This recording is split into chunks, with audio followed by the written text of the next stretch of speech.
барих тусгай зөвшөөрөл өгсөн байгаа. Энэ юу гэхээр Ухаан удгаас Ташил Сугаад хүртэл 240 км замын зөвшөөрөл 2008 оны 6 сарын 23-нд өгсөн байна.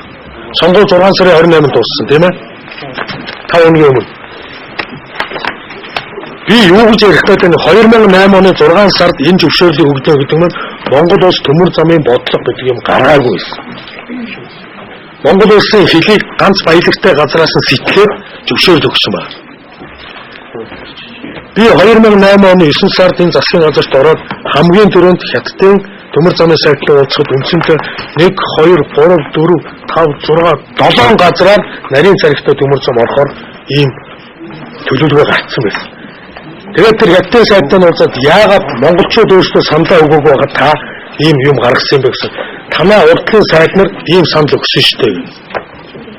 Тэгээд энэс болоод маргаан болсон юм а. Түүнээс би Хятад Оросын хооронд одоо маргаан үүсгдэг тийм хүн биш шүү дээ. Намайг тоож одоо муудалцаа үүсгэх гэж бол байна.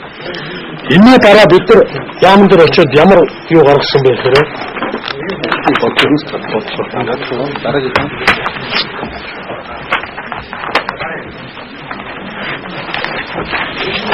ингээд төмөр замын бодлоготой болсон Монгол улс. Яагаад гэвэл бид нар ашигт малтмалыг борлуулах тухай яриад шүү дээ.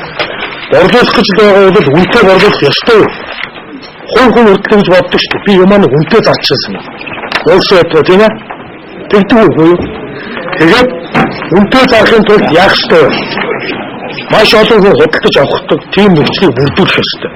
Тэр нь юу гэхээр олон хувилбар энэс барьж. Олон хувилбар буюу энэ нөгөө яриад байгаа дамтан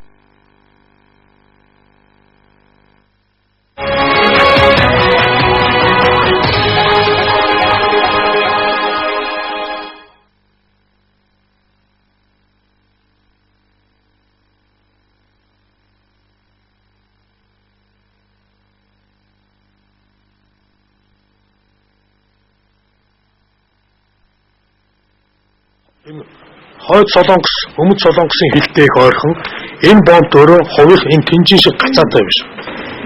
Ингээд 5 толгой орд энэ цаашиндаа боловсруулаад ийм төмөр замын бомб бид нар Япон, Солонгос гэсэн дэлхийн эдийн засгийн 30% барьдаг зах зээл рүү гарах гэж байгаамаа. Ийм бодлогыг гаргаж ирээд 2010 оны 6 сарын 24-нд улсын хурлаар батлуулсан байна. Бодлого батлуулаад төмөр зам явах ёстой байсан. Тэгэхээр яасан бэхээр ерөөсөө энд хамаг анхаарал нөгөө манай тэмээчдэд одоо өгнөхгүй. Яагаад гэвэл энэ замыг зогсоочлоо энэ юм явах гэдэг нь энэ юм явах юм бол бидний нөгөө баяж хөнгөрлөө гэдэг асуудал. Ийм зөрчил болсон юм аа. Тэгээд энэ төмөр замын бодлого гэдэг бол маш их судалгаа хийгдсэн. Түрүүний хэлдэг энэ McKinsey гэж компани бол асрыг ажлуудыг хийсэн. Яагаад бол үндэслэлүүдийг гаргадаг байхгүй юу? Эндээс ухсан нөөц энэ төргөд тэд байхын тулд яах ёстой, ийх ёстой гэдэг энэ үндэслэлүүдийн бүгдийг гаргаад ийм цаас өгөөд 5.6 сая доллараар авсан байгаа. 15 сая доллар биш. Тэгээд дахиад нэг юм нэмж орчин тогтоолоо. Сайн нэг дөрвөлжүүд дараагаас нэмж орчин өөрийнх нь тогтоолыг гаргаж ирээд бичсэн юм яриад байгаа юм хоёр чинь зөрөөд байна гэж. Сая тэр үндэсний олон нийтийн яриад телевизээр ярихдаа энэ тогтоолыг үзүүлжсэн. Гэхдээ тогтоолоор нь бишээ. Энэ юу гэж байна гэхээр 2007 оны 2 сарын 6-ны 27 дугаар тогтоол төрийн ордон Улаанбаатар хот Монгол улсын хурлын тогтоол тодорхой ордыг стратегийн ач холбогдлын ашигт малтмалын ордод хамруулах тухай. Гэвч Монгол улсын хурлын дарга нямд орж. Энэ одоо юу бас нууцаар хуримчаар хийцэл их багтай. Тухайн үед нямд орж хурлын дарга байсан стратегийн ордуудыг одоо журмалнаа гэдэг юм тогтоол байхгүй юу? Энэ дотор нэгдүгээр хавсралтанд байгаа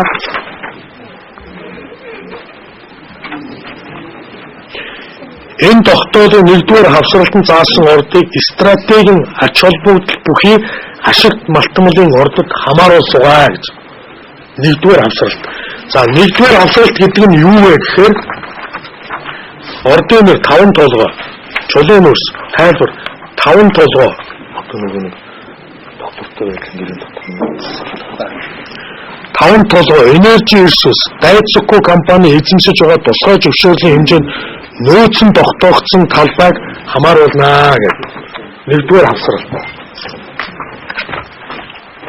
Нямдурж өөрөө улсын хурлын дарга байсан байна. Тогтоол гарсан байна. Нэгдүгээр хавсралтанд энэ нэрс орсон байна. Ингээд байдал янз бүрийн байдлаар биштэй дэрж магадгүй гэж нөгөө нэг засгийн газартай энэ Energy Resource компани доктортой байдлын гэрээ хийхдээ энэ залтыг оруулсан байж байна. Монгол Улсын засгийн газрын болон сайд нарын хийх үүрэг гэдэг дотор 2007 оны энэ тогтоолын 1-р хавсралтнаас Energy Resource гэдэг нэр томьёог хаснаа гэж ийм үүрэг оруулж ирсэн байна. Тэгэхээр юу гэж нэгээр стратегийн орлого доктортой байдлын гэдэг гэрээгээр хувьдаа авах санааг энэ доктортой байдлын гэрээний дотор оруулсан. Тэгээ доктортой байдлын гэрээ байгуулагдаад 30 жил, 20 жил, 20 жил гээд 70 жил гэж миний яриад байгаа. Яг нь бол 30 жил энэ үйлчлэх нөгөө нэг бороо болдог хэдээр хийлээ. Тэгээ Монгол юм үлдээгүүтэй адилхан юм болох гэж байгаа байхгүй юу? Тийм учраас манай яамнаас дэмжээгүй гэдэг саналыг энэ олон бий. Таны хөрч өгсөн. Энэ олон бий. Сангийн яамд өгсөн байж байгаа. За ийм болохгүй. Яагаад гэвэл энэ стратеги оргод саяын тэр Монгол Улсын хурлын тогтоол гарсан учраас энэ тогтоолын дагуу авах юм бол 50 хүртэл гэх. Төрдөө авахаа гэж. За өнөөдөр энийг яаж гуйж яана гэхээр 5-7 96% бид нар өгсөн шүү дээ гэж. Энд манайхан хуурдтай байгаа байхгүй. Энд чинь орд бүрээрээ нэр заагаад өгсөн байна шүү дээ. Орд бүрээрээ нэр заагаад өгсөн байна гэдэг маань энэ өөрөө ордод бүгдээрээ стратегийн ордоо.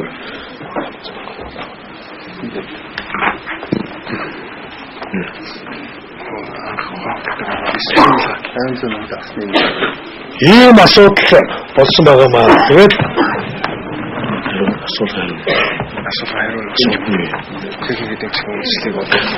тэгээд улсын хурлын гишүүн Алтан гэрэл улсын хурлын гишүүн Бямбцогт ган хоёрыг Замдан шатар нараас 5-7 нөөцний ордын талаар Монгол улсын ерөнхий сайд асуулт тавьсны хариуг ингээ Хөрлбаатар өгсөн байж байгаа. Тэгээд ухаан хөдөлгөөн хэсэг гэдэг нь Коксч хүмүүс эрчим хүчнээс гээд ингээд энд оруулсан 5-7 ордыг ашиглах урьдчилсан техникийн эдийн засгийн үндэслэг Оросын холбооны улсын Гиброшахт институт 90 онд боловсруулсан ба Гиброшахтын тооцоолыг хүснэгтэр үзүүлвэ гэж. Тэгэхээр юу гэж нэгээр техникийн эдийн засгийн үндэслэг Оросууд 90 онд хийчихсэн ийм орд байгаа байхгүй.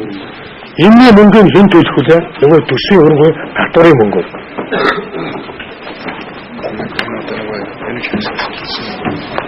Ингэж харуулаа.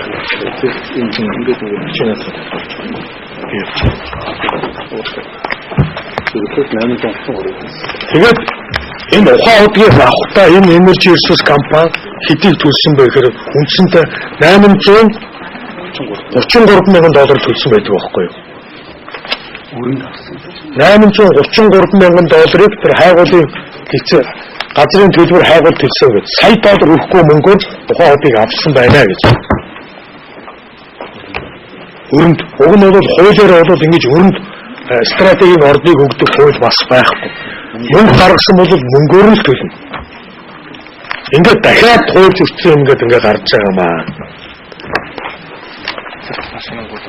Тэгээд эцэстнийхээ та бүхнээр би дахиад нэг тоо бодуулъя. Өнөөдөр ухаан хөдөлгөөн 4% авсан гэж материал нулимс гаргадаг тийм ээ. 4% гэдэг маань өнөөдөр $4 тэрбум хөрөнгөтэй тэнцвэж орд юм аа. 4% бол 4 тэрбум байна ойлгож байна тийм ээ. Тэгэхээр 96% хэд байх вэ? 96 тэрбум байна тийм ээ. Математикаараа. Тэгэхээр Монгол улсад 96%-ийг 2.7 сая та нарт өгсөн шүү дээ. Тэгэхээр сая нөгөө нэг Goldman Sachs, Deutsche Bank гэдэг жилийн өмнө ирээд танаа 5-7 орд бол 15-аас $20 тэрбум юм байна гэд үнэлгээг нь хийж явуулсан байхгүй юу. Тэгэхээр ухаан хөдөлгөөн гэдэг 4 тэрбум гээд 96% нь өгсөн бол логик математикаараа 96 тэрбум болох ёстой юу? Тэгэд маань 15-аас $20 тэрбум гээд болчихлоо. Тэгээ манай монголчууд маань яасан ч тайван сайхан улсын тэгээ суучлаад. Тэгээд энэ 15-аас 20 тэрбум гэдэг маань нөгөө 4 тэрбумтойгоо ингэхээр нөгөөх чинь 30% мөн байна уу? Нэг хоёрдугаар тухайн удгийн төрүүлээд Хонконгийн бизнесээр гарчаар 5 толгой ордох чинь нөгөө биднэрт та нарт надад би ч гэсэн амар байгаа байхгүй. Энэ ордууд маань үнгүй болчиход байгаамаа. Тэгээд энийг ярихаар ямар оруулж яриад байдаг. Тэгээд сонирхлын зөрчил гээд байгаа нь энэ сайднаас чинь бүгдээрээ тэнд орон сууцнд орцсон байна. Мөнгөө төлсөн төлөөгүй нь мэдэхгүй. Яг л би гүйцэтгэх ажил хийдэг биш ээ. Гээд авилгалтай тэмцэх газар энэ материалуудыг өгсөө. Тэгэнгүүт нямд орж гэдэг хууль зүйн сайд нь хаана амьдарч байгааг мэдэхгүйгээр тэнд нэг айлын өрөөнд байна гэх. Юу гэсэн үг юм бэ? Би 16 долоотод айлын өрөө хүсэж амьдарч байсан. Хэний өрөөнд хаана амьдарч байгааг яс мэддэг байсан. Тэнээгөө хороол бараг байхгүй. Тэгвэл айлын өрөө гэхтэл хэнийх вэ? Ямар хэдэн давхартав? Хэдийг төлдөг үдээ би мэдтгэл байсан. Хууль зүйн сайд нь юм байна гэдэг энэ зөвхөн Монгол улсад л юм байх юм. Тэгээ нямд орчтой бол бид нар тэмцэлтэй. Нямд орчин зүгээр ийм асуудалтай засгийн газрыг хамгаалж, ерөнхий сайдыг хамгаалж, намаа хамгаалж байгаа царайтай гарч ирээд нэр хүндээ өсгөж нөгөө Увс аймагаас гарчдаг хүн байхгүй. Тэгээ манай хэвлэлийн нэг юм анхаарал. Нямд орч Баттулга хоёрын тэмцэл бишээ. Энэ үү? Зориуд тийм юм руу оруулаад ингэ явдаг юм та нар ч нэг анализ хийдэг ш. Тэгээд ухаан удаг 20 гэр бүлийнх 5 толгой 2.7 сая иргэд та нарыг бид нарыг энэ хүмүүсийн юм хоёр ингээд тэнгэр газар шиг болчихлоо гэдэг ямиг хэлсэн юм аа. Тэрний магадлал нь орон сууц юм аа энэ эхлэнэ гэ. Мэдээж том юм л байгаа л да цаана. Тэгээд нэр бүхий сайд нарыг бол өгсөн байгаа авилгалтай тэмцэх газар. Энэ бол миний үүрэг би бас улсын хурлд 2 удаа сонгогдлоо. Засгийн газарт 3 жил гарan ажиллаа. Үүргээ нэлээд ухамсарлаа. Ийм байдалтай бид нар ившиж болохгүй болов. Ядаж 76 хүний нэг 51% нь энэ юмыг яриасаа. Манай намын гишүүд бол яриад эхэлсэн байгаа. Яагаад гэвэл бас энийг бүлэг дээр бол ажлын хэсэг байгуулсан маргааш ажлын хэсгийн дүгнэлт бүлэг дээр гаргахаар улсын хурлын дарга дэмбэрэлт бид нар нямд оржийн өөрийнх нь гар үсгтэй энэ тогтоолыг хурлын тогтоол чинь хэрэгжихгүй байна гэж хүргэж өгөх юм байна. За ийм тогтоол цаасаараа гараад ийм хавсралт байгаад энэ өөрөө хэрэгжихгүй бол өнөөдөр бид нар харьцал шудрагаас харьцалсан орон морон гэж яриад бол юугүй. Хэвлэлийг ойлгож байгаа. Ихэнх нь 80% нь баригдсан байна. Юунд мөнгөнд. Би та нарт нэг гэрээ үзүүлээд та нарын эзэд бүгдээрээ тэр гэрээг хийсэн байна. Тэгээд син хүртэл хийсэн ингээд явж байна гэх. Мөнгөнд авцсан, идсэн. Тэгээд зургатаараа гарах гэсэн чинь гарахгүй шүү дээ. Яасан гэсэн МСС-ийг мууж болохгүй гэсэн. Тэгээд тэр Монголын үндэсний хариуцлага телевизээр гарах гэсэн чинь бас гарахгүй хүн худлаа яриад орон сууц ярих гэсэн мэ гэж ороод ярьлаа ш. Би их хурлын гишүүн хүн ш. Жирийн иргэдэхэд тэр телевизээр юу ярих вэ? Өчигдөр орой телевизээр нямд орж хувьсгалт намынхныг 20 минут ярьж. Намайг 2 минут гаргацсан. За тий 5 бозуур 5 та. Нам мама хамгаалдаг явахдаа намаас өөр их хөрөн гэж нэг юм байсан. Тэгээд ийм болцоо энэс балчаас гарахын тулд тэр 4-р засаг гэж байгаа. 4-р засаг бол та нарыг болов гэж бодож. Одоо мантаа замтаа жамжраа мэгэл гарах л байх л да. Тэгээд саяхан болсон 2 сарын өмнө байна уу да. Германы ерөнхийлөгч, Герман гэдэг ч юм уу дэлхийн том 8-д ордог Европын холбоог удирдах байгаа орны ерөнхийлөгч хөнгөлттэй орон сууцны зээлэнд орсноосоо болоод 4 дахь засаг буюу шар сонингуудаар тэрийг гаргаж тавиад огцорлоо. Бид нар герман шиг болох гээд байгаа юм байгаа үстэй. Тийм ээ? Гүү юм уу? Тэгээд экономик класс суужсэн чинь бизнес класс руу оруулаад найз нь нисгч юм уу да бизнесмен юм уу? Авгаат нь оруулаад суулгачих. Тэр нь бас баримтаар дэлгэрч. Тэгээ нэг зочид буудалд очиод яац тэр манайд бол онгой шиг юмд тэг огцроод явчих жоох. Германы ерөнхийлөгч. Тэгэхээр одоо манайд хууль зүйн сайд нь байгаа ингээд бодоод за бид нар олон ярьсан шүү дээ гэсэн байдлаар